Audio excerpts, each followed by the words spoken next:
चलिए अब एक खास मंत्रणा में, खास बातचीत में, अब आज के हमारे बिग मार्केट वॉइसेस की कड़ी में एक मेहमान जुड़ चुके हैं, Shri NJ Kumar, MD prime securities के। अनुज से ये खास बातचीत। Anuj, over to you. Thank you Viru. और अब हमारे साथ जैसा आपने कहा कि एनजे कुमार जुड़ गए, जिनके पास कैपिटल मार्केट्स में 3 दशक से ज़्यादा का अनुभव है और काफ़ी एरियाज हैं मार्केट के जिनमें जेक्स को अथॉरिटी माना जाता है। जेक्स, गुड मॉर्निंग।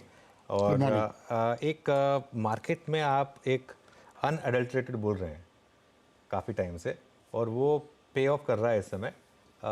ये क्या मार्केट यहाँ से इसी तरीके से कंपाउंड करता रहेगा आपके हिसाब से? आई थिंक मार्केट का ब्रॉड डायरेक्शन जो है ऊपर की तरफ है, और मैं ये मानूंगा कि जो हम लोग एंगुलर लाइन ड्रॉ करते हैं, क्या एंगल पे बढ़ेगा इसी पे, मतलब आई थिंक अगर आपका क्वेश्चन उस विषय पे है तो इतना शार्प राइज इंडेक्स में ना बढ़े, बट इंडिविजुअल स्टॉक्स और इंडिविजुअल्स, और हर बुल मार्केट में क्या होता है, नए सेक्टर्स का लेट्स से प्रभाव होता है।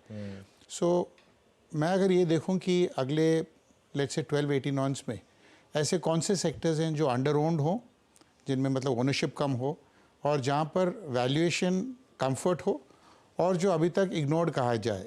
इग्नोर्ड कुछ भी कारण हो सकता है, कॉर्पोरेट गवर्नेंस इश्यूज हो सकती हैं, फंडामेंटल्स ऑफ द कंपनी हो सकती है, डेट बेसिस हो सकता है। अगर वैसे हम सेक्टर्स देखें तो मुझे लगता है कि मार्केट का डायरेक्शन ब्रॉडली ऊपर की तरफ रहेगा। इंडेक्स यहाँ से अगर 10% भी ऊपर बढ़ता है, बट इंडिविजुअल सेक्टर्स ऐसे हो सकते हैं जो 30, 40, 50% भी बढ़ सकते हैं ओवर द नेक्स्ट 12-18 मंथ्स। उनमें 2 सेक्टर्स मैं समझता हूँ कि इसमें बहुत अपॉर्चुनिटीज़ हैं। एक है कमोडिटीज़ और दूसरा है टेलीकॉम।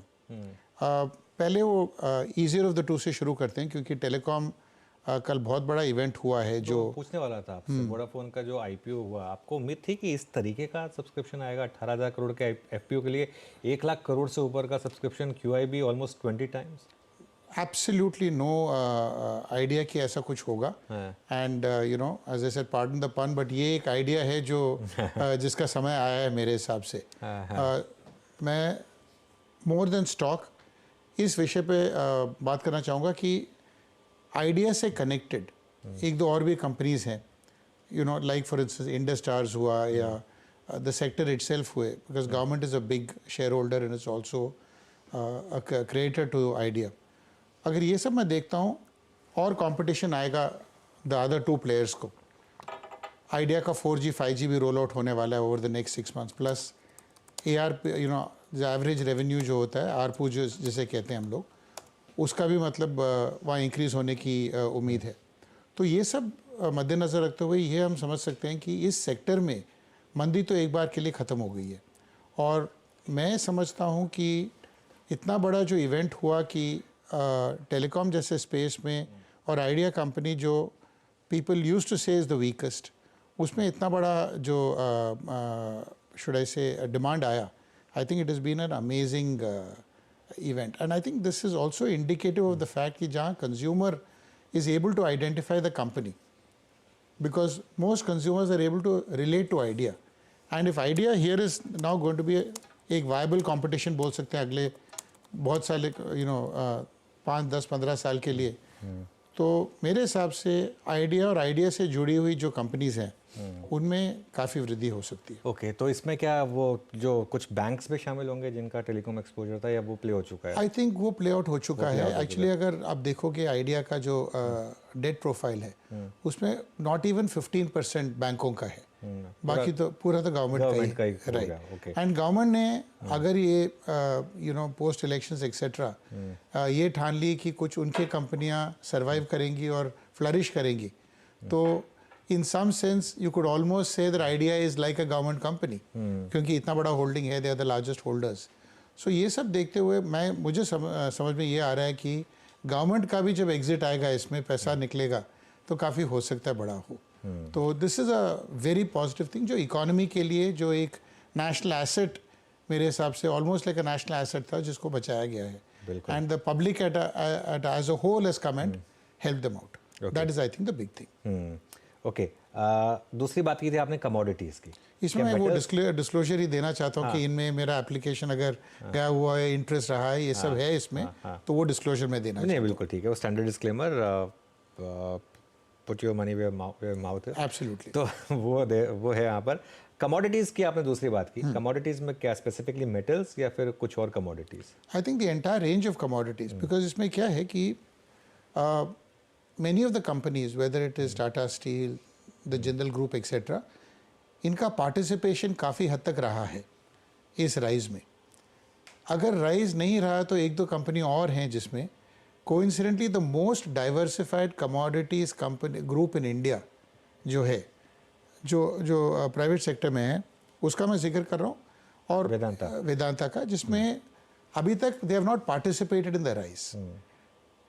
हालांकि उनके सारे उसमें ऑयल भी है, डीमर्जर का भी प्लान पब्लिक हो चुका है, जिसमें जिंक है, सिल्वर है, स्टील है, नॉन फेरस मेटल्स हैं, सब कुछ है। And yet for variety of reasons Vedanta चला नहीं है, बिकॉज पेरेंट कंपनी डेट था एक्सेट्रा, और यहाँ से काफ़ी हद तक डिविडेंड्स वगैरह जा रहे थे, विच वाज 3 महीने में चला है वैसे करीब last. So it is telling you that जब एक तब्दीली आती है, एक चेंज ऐसा आता है जो बिल्कुल ग्राउंड लेवल हो, एंड क्या चेंज ये आया है कि उन्होंने ये कहा है कि जो वेदांता से डिविडेंड 130 रुपये डिविडेंड लास्ट ईयर 18 मंथ्स में ले चुके हैं। मतलब इट इज़ अनरियल कि nearly 50% of the value of the stock has been paid as dividend to everybody including the parent company. Original level से तो डबल से ज़्यादा, मतलब वो उतना दे चुके हैं। हाँ, उतना दे चुके हैं। तो अगर आप ये देखोगे कि उस कंपनी के मैनेजमेंट ये बोल रही है कि we don't now want to use this as cash flow, assets बेचेंगे बट एक फाइनेंशियल डिसिप्लिन दिखाएंगे। बस कहने की बात थी, एसेट्स तो सारे उनके पास हैं। एंड अगर टेलविंड्स तुम्हारा कमोडिटी साइकिल का हो, plus management is willing to change, तो एक कैचअप ट्रेड होता है, जो री रेटिंग जो अभी तक नहीं हुआ है वो हो जाएगा, प्लस जो इनको फ़ायदा मिलेगा बाकी सारा री रेटिंग जो कमोडिटीज़ का है। और मुझे लगता है कि ये कम्प्लीटली अंडर ओन्ड स्टॉक है। In fact it was one of those really ignored stocks. Under owned plus valuation comfort was there and the value was there. तो ऐसे माहौल में अगर इसका यहाँ से demerger end of the year बोलते हैं, यहाँ से अगर 50-70% बढ़ जाए तो मुझे इसमें हैरानी नहीं होगी। 50-70%, वाओ। ओके, तो ये 2 थीम्स डिस्कस कर ली हमने। एक और थीम जो बहुत शानदार कर रही है वो है domestic economy, construction, real estate, ancillary space, power. यहाँ पर कोई थीम जो आपको पसंद आ रही हो इस समय? मुझे अर्बन इंफ्रास्ट्रक्चर में बहुत मुझे लगता है कि गौर करना चाहिए अपने को। And there are groups in the country which have been in airports, which have been in bridges, which have been in these spaces, और ये एक दो कंपनियों ने डीमर्जर करके फोकस ले आए हैं अपने अलग अलग बिजनेसेस पे। तो अगर आप देखोगे तो कुछ बिजनेसेस उनकी, जैसे एयरपोर्ट्स की business, whether it's in Adani और it's in GMR, they have really blossomed. But इनकी बाकी कंपनियां जो हैं, जो इंफ्रास्ट्रक्चर में हो सकती है, उनमें मेरे हिसाब से काफ़ी फोकस आ सकता है।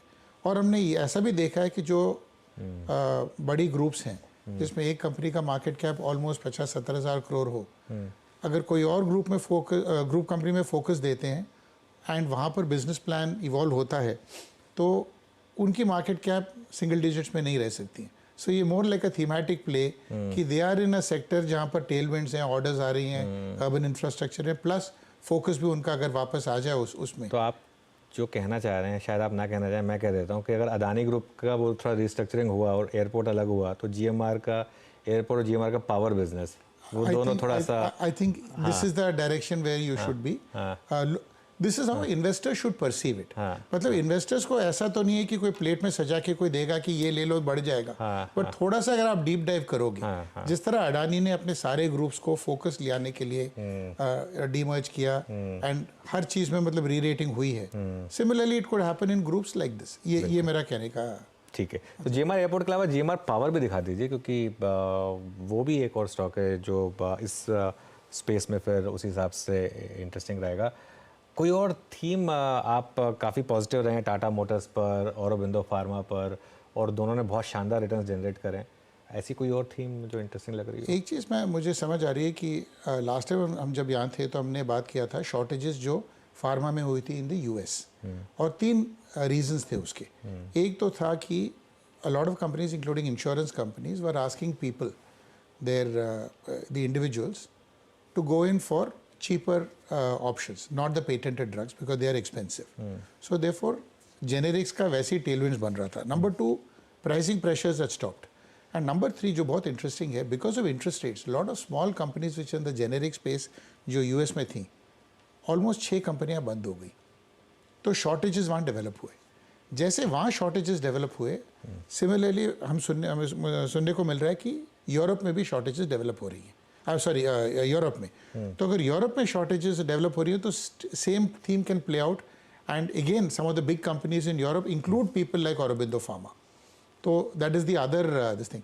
प्लस हम देखते हैं कि जब भी ये वॉर काइंड ऑफ सिनारियोज होते हैं, a lot of big international organizations like Red Cross etc. do almost panic buying of pharmaceuticals. तो अब तो वॉर 2-3 जगह हो रही है और छुटपुट तो हर जगह हो ही रही है, तो मुझे लग रहा है कि बिकॉज ऑफ पैनिक बाइंग बोल लो, बिकॉज ऑफ जनरल डिस्ट्रप्शंस बोल लो, बिकॉज ऑफ इंटरेस्ट रेट्स बोल लो, but the scenario for pharmaceuticals specially generic exporters from India is very very bright.